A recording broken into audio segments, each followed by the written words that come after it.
The heart of the playlist is John's Symphony Number One, and I know the piece means a tremendous amount to both of you, and I'm just so grateful that I get to hear and share the perspectives that you both have on this incredibly important American symphony. So I'm going to jump in because I picked this. He would be too shy to do that.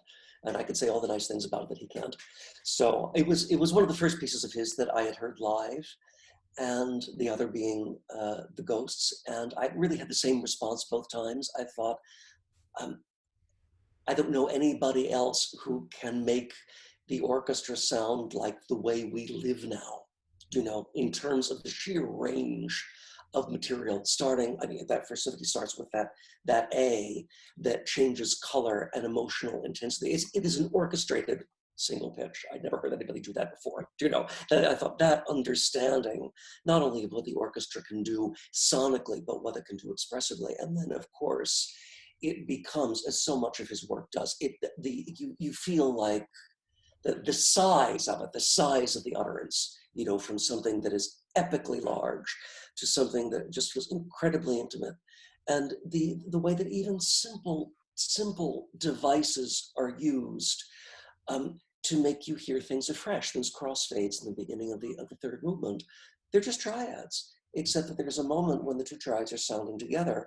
And so you're in something quite constant. You're in this kind of veil, and then it fades out, and it's just on the page. It looks like nothing on the page, and it's magic in the room.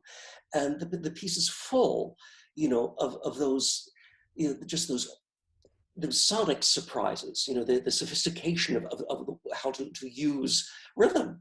There's one moment in the first movement, and again, it sounds like, quite basic, but something slows up. It's this deceleration, but it never gets softer, which you never hear. It's just this one chord that hammers and hammers and hammers, and generally, very often another composer would get it softer, and the effect of it's not losing one bit of intensity.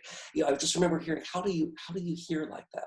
How do you hear what sound can do? I mean, we all know, I mean, we won't rehearse the history of what the piece was, at the time of the other plague, and just how it's become, a cornerstone, I think, of American symphonism. But, and it's very you. It's also, you hear you in every bar of it. So anyway, that's my version. I don't know what to say. It's overwhelming when you hear that. Hey. Well, I just wonder, what is it like to hear your works in performance, whether it's the premiere or any number of years hence? What is that experience for you? Well, it's now not so bad. When I started composing, I couldn't stay in the hall to hear my pieces, ever. And that was because my father was a violinist, the concertmaster of the New York Philharmonic for 26 years. So all the years I was growing up, and I would go to hear him play concerts in Carnegie Hall with concertos.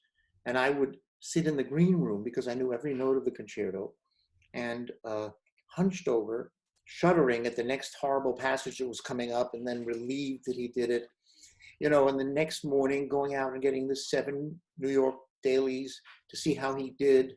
So the idea of actually being in the hall never occurred to me. I wrote and I rehearsed them live with me being there. Came the concert, I was backstage, absolutely backstage for everything. The Pied Piper premiere was in the Dorothy Chandler Pavilion with the Los Angeles Philharmonic and James Calloway. And I was in his dressing room, and the only speaker was in the bathroom. So I was sitting there on the bathroom toilet seat, listening to my piece until it was over, and then raced down and got up on the stage and took a bow. So that was how it used to be. Okay, I've gotten better. Now I can sit through pieces, especially pieces I've written a long time ago that have been recorded and kind of safe. But a new piece is difficult.